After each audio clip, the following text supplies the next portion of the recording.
Assalamualaikum warahmatullahi wabarakatuh. Kami melanjutkan tugas 2 rekayasa perangkat lunak, pengenalan dan pengembang aplikasi Dana dengan kelompok yang sama. Perkenalkan, nama saya Sahrul Adianto dengan NIM 130 2022 0143. 1. Pendahuluan. Yang pertama, dokumen persyaratan.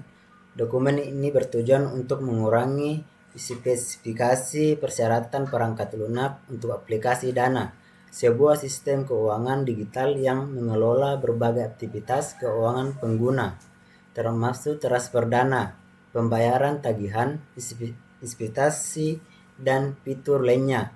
Dokumen ini ditunjukkan kepada pengguna akhir, pengembang perangkat lunak, analis, penguji, dan pihak terkait lainnya yang terlibat dalam pengembang dan pengelolaan aplikasi Dana.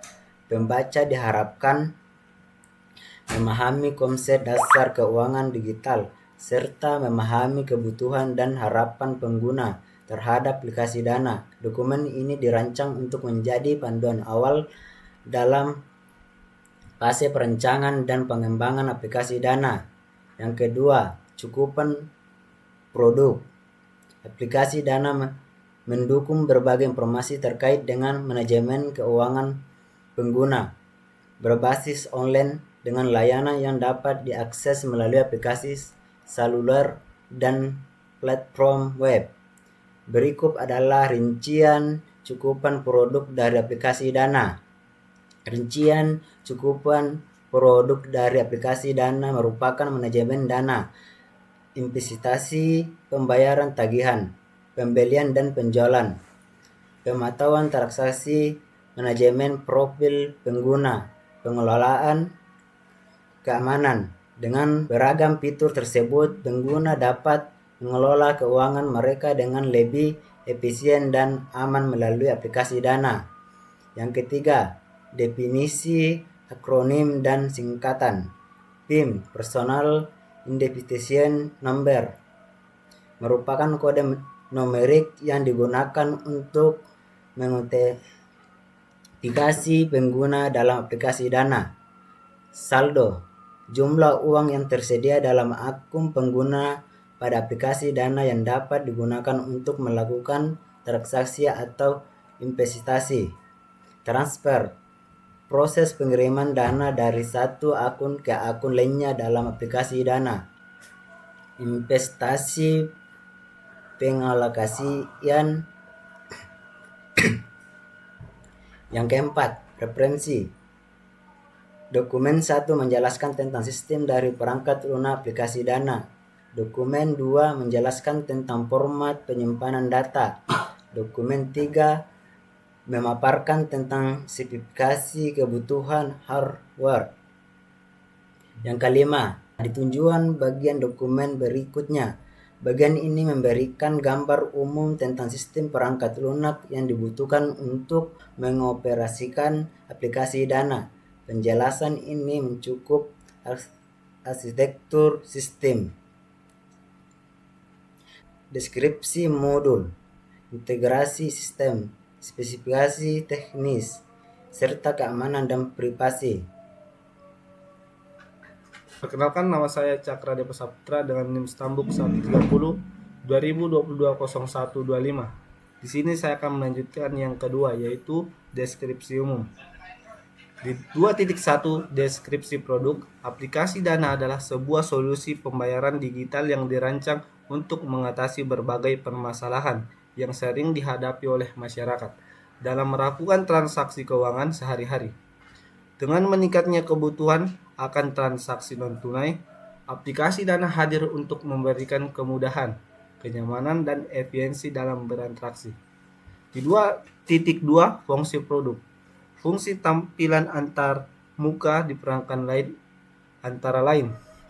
Di 2.2.1 login untuk beberapa level. Pengguna login aplikasi Dana menyediakan akses yang dibedakan berdasarkan level pengguna. Setiap pengguna memiliki hak akses tertentu yang memungkinkan mereka untuk menggunakan fitur relevan dengan kebutuhan mereka. Penjelasan lebih lanjut mengenai level pengguna dan hak aksesnya akan diuraikan pada bagian 3.2.1. Di 2.2.2, antarmuka aplikasi Dana memiliki menu yang terstruktur untuk mengklarifikasikan informasi dan fitur yang tersedia. Menu ini dirancang untuk memudahkan pengguna dalam mengakses berbagai layanan yang disediakan oleh aplikasi Dana. Penjelasan lebih lanjut mengenai menu dan klarifikasi informasi akan diuraikan pada bagian 3.2.2.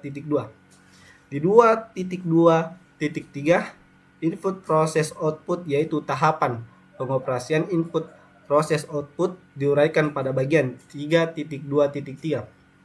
Di bagian 2.3, karakteristik user. Pengguna aplikasi Dana memiliki karakteristik yang beragam, mencerminkan kebutuhan dan preferensi mereka dalam menggunakan layanan dompet digital. Berikut adalah beberapa karakteristik utama pengguna aplikasi Dana. Yang pertama itu adalah usia. Di dalam usia terbagi ada yang namanya terbagi, yaitu muda. Sebagian besar pengguna adalah kaum muda yang tech savvy dan terbiasa menggunakan teknologi untuk mempermudah kegiatan sehari-hari mereka. Yang kedua itu ada dewasa, pengguna dewasa yang ingin memanfaatkan kemudahan transaksi non-tunai untuk membayar tagihan dan pembeli. Nah, di nomor 2 ada latar belakang teknologi. Teknologi lagi kembali terbagi, yaitu teknologi mahir. Pengguna yang terbiasa menggunakan smartphone dan aplikasi digital serta nyaman dengan teknologi baru. Yang kedua, pemula teknologi, pengguna yang baru mulai mengenal dan menggunakan teknologi digital untuk transaksi keuangan. Di nomor 3, jenis pekerjaan. Jenis pekerjaan lagi terbagi menjadi 2. Pekerja profesional, pengguna yang memiliki pekerjaan tetap dan membutuhkan layanan cepat dan efisien untuk mengelola keuangan mereka. Dan ada lagi pelajar dan mahasiswa, pengguna yang memerlukan cara mudah untuk membayar tagihan pendidikan, membeli pulsa, dan mengelola uang saku mereka. Di bagian nomor 4 ada yang namanya kebutuhan finansial. Di kebutuhan finansial terbagi lagi menjadi 3, yaitu pembayaran rutin. Di pembayaran rutin, pengguna yang menggunakan aplikasi Dana untuk membayar tagihan bulanan seperti listrik, air, telepon, dan internet. Di bagian lagi ada pembagian harian. Pengguna yang membeli pulsa, paket data, dan melakukan belanja harian melalui aplikasi.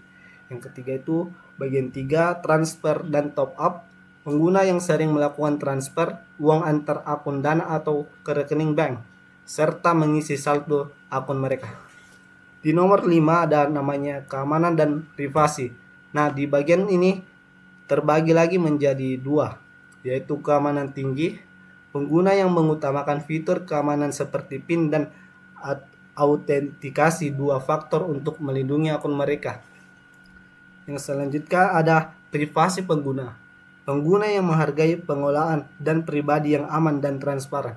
Di bagian nomor 6 ada yang namanya lokasi geografis.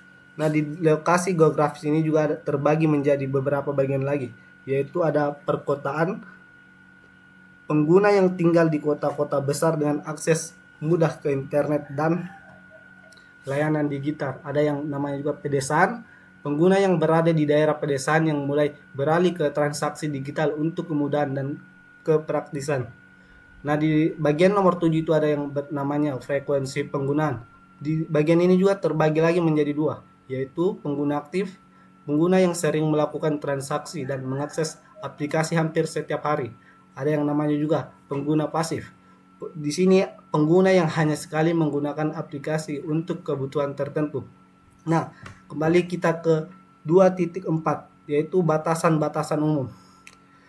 2.4.1 batas usia. Biasanya pengguna harus mencapai usia tertentu, misalnya 17 tahun untuk menggunakan aplikasi Dana.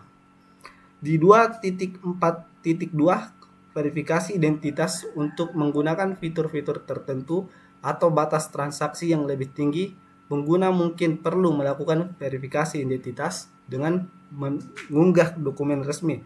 Di bagian 2.4.3 batas transaksi, aplikasi Dana biasanya memiliki batas jumlah transaksi harian atau bulanan untuk melindungi pengguna dan kegiatan curang atau kebocoran data. Di bagian 2.4.4 biaya dan konsumsi, pengguna mungkin dikenakan biaya atau komisi untuk beberapa layanan seperti penarikan. Di 2.5 asumsi dan ketergantungan. Nah, terbagi lagi menjadi 3, yaitu 2.5.1 tidak adanya gangguan pada infrastruktur teknis aplikasi Dana, termasuk server dan jaringan, sehingga layanan dapat diakses dan digunakan dengan lancar. Di bagian 2.5.2, ketersediaan akses internet yang stabil dan cepat untuk menggunakan aplikasi Dana secara optimal.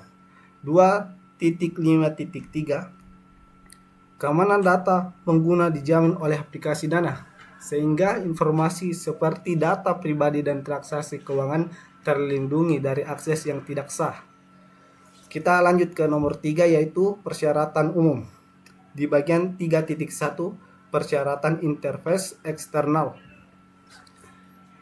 Di bagian 3.1.1 user interface, beberapa tolak ukur untuk tampilan antarmuka bagi pengguna pada sistem perangkat lunak Dana, diantaranya A. Prosedur pemasukan data. Aplikasi menyediakan kotak dialog atau pesan sebagai respon validasi untuk setiap pemasukan data, memastikan pengguna mendapatkan umpan balik yang jelas. Di bagian B, tampilan informasi mencakup beberapa bagian lagi, yaitu diantaranya menggunakan true typeform untuk teks, menyediakan gambar dengan ukuran standar, misalnya icon 12 px x 12 px, tombol panjang 6 px, lebar 1 px. Respon sistem terhadap pengguna.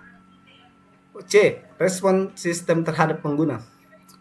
Di antaranya yaitu pesan kesalahan untuk masukan tidak valid. Ada yang namanya pesan konfirmasi untuk yang diterima dengan benar, dan yang pesan konfirmasi jika sistem gagal mengelola informasi yang diminta. Di bagian D, tampilan data.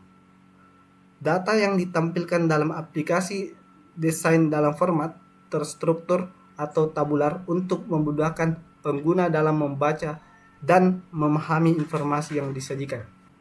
Selanjutnya, saya Ahmad Rizky Maulana, Stambuk 130 2022 0120. Ingin melanjutkan 3.1.3 antarmuka komunikasi. Modern Wi-Fi digunakan sebagai media layanan jaringan untuk berbagai koneksi internet dengan perangkat lain yang mendukung koneksi nirkabel, memungkinkan pengguna aplikasi Dana untuk terhubung dengan internet secara wireless. Server jaringan berfungsi untuk mengatur alamat IP pada komputer pengguna, memastikan setiap perangkat dalam jaringan memiliki alamat IP yang sesuai dan unik untuk berkomunikasi dengan server aplikasi Dana. Server HTTP menyimpan aplikasi Dana yang akan diakses oleh pengguna, memungkinkan pengguna untuk mengakses aplikasi melalui internet menggunakan browser web mereka. 3.2 Persyaratan fungsional. 3.2.1 Fungsi login. 3. Login input. Sistem perangkat lunak harus menyediakan masukan login bagi pengguna sebelum semua proses pada perangkat lunak dikerjakan, diantaranya berupa username dan password. Lalu verifikasi. Sistem pada perangkat lunak harus melaksanakan verifikasi berupa pesan atau kotak dialog yang menampilkan informasi kesalahan login dan mengulang proses login hingga data login dinyatakan valid. Fungsi menu. Tampilan menu disesuaikan terhadap kebutuhan pengolahan data informasi oleh user administrator dan user umum. Antarmuka untuk halaman menu dibuat dalam bentuk ikon baik berupa gambar maupun teks pada toolbar. Terdapat beberapa menu atau submenu yang terkunci lock sesuai dengan syarat login masing-masing user. Tampilan antarmuka untuk setiap halaman menu dirancang secara terstruktur dan dinamis. 3.2.3 Fungsi input, proses, output. Fungsi input.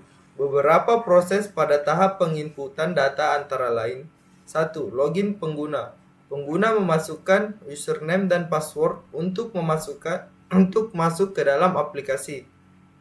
2. Transaksi keuangan. Pengguna memasukkan detail transaksi seperti jumlah uang yang akan ditransfer atau disetor, informasi penerima dana dan tujuan transaksi lainnya. 3. Pilihan menu. Pengguna memilih menu atau fitur yang ingin diakses dalam aplikasi seperti melihat saldo, melakukan transfer, atau mengatur rekening. Fungsi proses. Untuk fungsi pemrosesan antara lain 1. Verifikasi login. Aplikasi memverifikasi username dan password yang dimasukkan oleh pengguna untuk memastikan keabsahan akses. 2. Pemrosesan transaksi. Aplikasi melakukan pemrosesan transaksi sesuai dengan instruksi yang diberikan oleh pengguna, seperti melakukan transfer uang atau menampilkan informasi saldo. 3. Penyimpanan data. Aplikasi menyimpan data transaksi dan informasi pengguna untuk penggunaan selanjutnya. Fungsi output. Fungsi output yang dilaksanakan oleh aplikasi Dana yaitu 1. Konfirmasi transaksi. Aplikasi mengeluarkan konfirmasi transaksi yang berisi detail transaksi yang telah berhasil dilakukan. 2. Notifikasi. Aplikasi memberikan notifikasi kepada pengguna tentang status transaksi atau informasi penting lainnya. 3. Laporan keuangan. Aplikasi menampilkan laporan keuangan yang berisi ringkasan transaksi dan informasi keuangan lainnya. 4. Informasi saldo. Aplikasi menampilkan informasi saldo terbaru untuk pengguna. 3.2.4 Informasi feed aplikasi Dana. Informasi feed dalam aplikasi Dana dapat mencakup berbagai hal tergantung pada kebutuhan dan desain aplikasi tersebut. Namun, secara umum, informasi feed dapat mencakup transaksi terbaru, menampilkan transaksi terbaru yang dilakukan oleh pengguna, seperti transfer uang, pembayaran tagihan, atau pembelian. Promosi dan penawaran, menampilkan promosi atau penawaran khusus yang tersedia untuk pengguna seperti diskon atau cashback untuk transaksi tertentu. Pemberitahuan penting, menampilkan pemberitahuan penting kepada pengguna seperti perubahan kebijakan, pembaruan fitur, atau informasi keamanan. Informasi keuangan, menampilkan informasi keuangan penting seperti perubahan nilai tukar mata uang, perkiraan cuaca yang dapat mempengaruhi keuangan, atau informasi pasar keuangan. Tips keuangan, memberikan tips atau saran keuangan kepada pengguna, seperti cara mengelola keuangan dengan baik atau investasi yang dapat dilakukan. Pengingat pembayaran, mengingatkan pengguna tentang tagihan atau pembayaran yang harus dilakukan dalam waktu dekat. Aktivitas teman. Jika aplikasi memiliki fitur jejaring sosial, informasi feed dapat mencakup aktivitas teman atau pengguna lain dalam jaringan sosial tersebut. 3.2.5 Klasifikasi layanan aplikasi Dana. Klasifikasi transfer berdasarkan jenis layanan yang tersedia sebagai berikut. 1. Tarik saldo. Minimal tarik saldo adalah Rp50.000. Maksimal tarik saldo adalah Rp250.000. 2. Kirim ke bank. Minimal kirim ke bank adalah Rp50.000.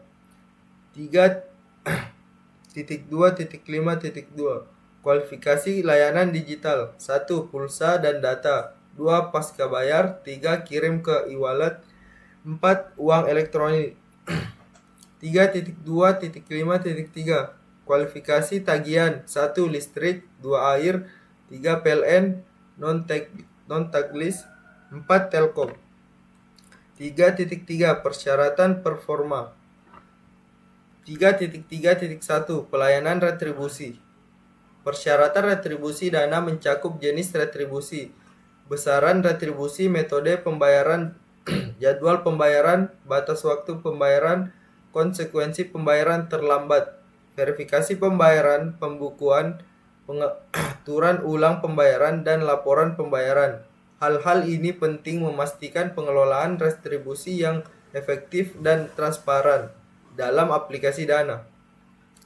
Batasan memori. Dalam implementasi, aplikasi ini membutuhkan cakupan batasan kebutuhan memori data, antara lain pengguna eksekutif dan pengguna terregistrasi non-eksekutif. Memori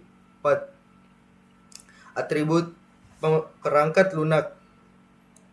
Kemampuan aplikasi dana meliputi berbagai fitur yang dirancang untuk memudahkan pengguna dalam mengelola keuangan mereka.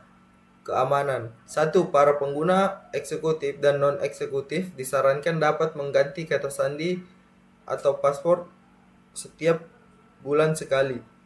2. Kata sandi yang digunakan minimal 10 karakter dan merupakan gabungan dari angka dan huruf. 3. Kesalahan login yang terjadi oleh para pengguna eksekutif dan pengguna non-eksekutif.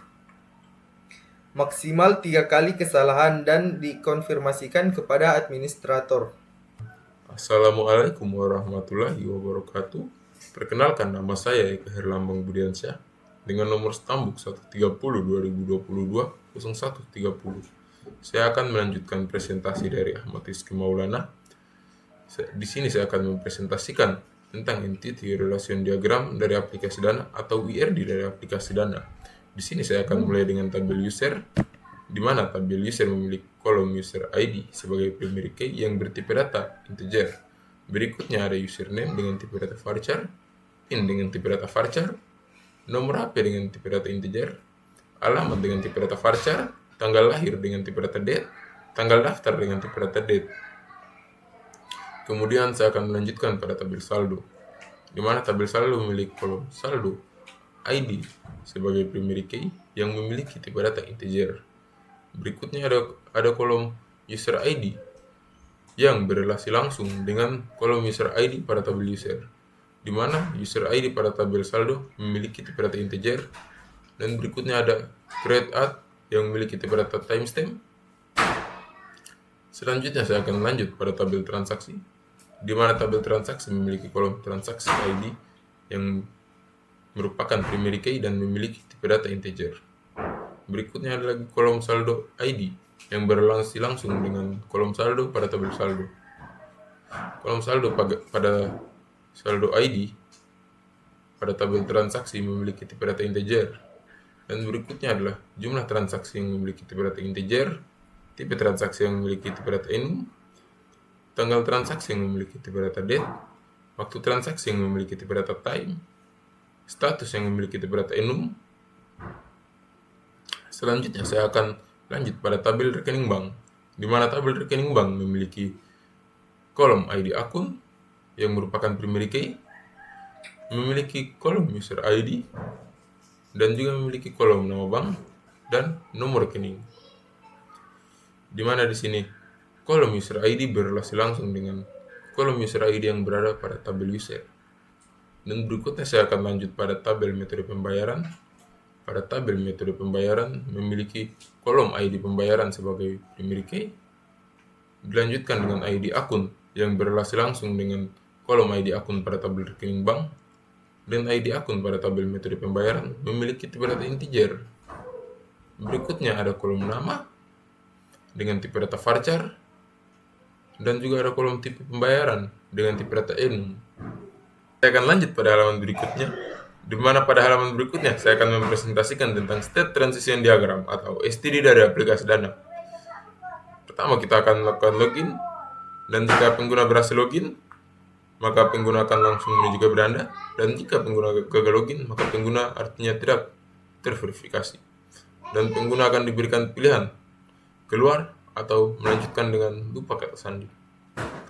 Setelah pengguna berada di beranda, pengguna bisa melanjutkan ke transaksi utama layanan, atau pengguna akan langsung melihat riwayat transaksi dan memilih keluar. Jika pengguna memilih transaksi utama layanan, maka pengguna akan melanjutkan transaksi, dan jika transaksi berhasil, pengguna akan dapat melihat riwayat transaksi terkini. Dan jika pengguna memilih riwayat transaksi terkini, maka pengguna akan langsung diarahkan ke detail transaksi, atau bisa juga pengguna kembali dan melihat detail transaksi. Jika pengguna melanjutkan detail transaksi, maka pengguna akan lanjut ke pengaturan akun, di mana di pengaturan akun pengguna bisa melakukan lupa kata sandi. Dan jika pengguna melakukan lupa kata sandi, maka pengguna akan diberikan pilihan simpan atau ubah pengaturan akun.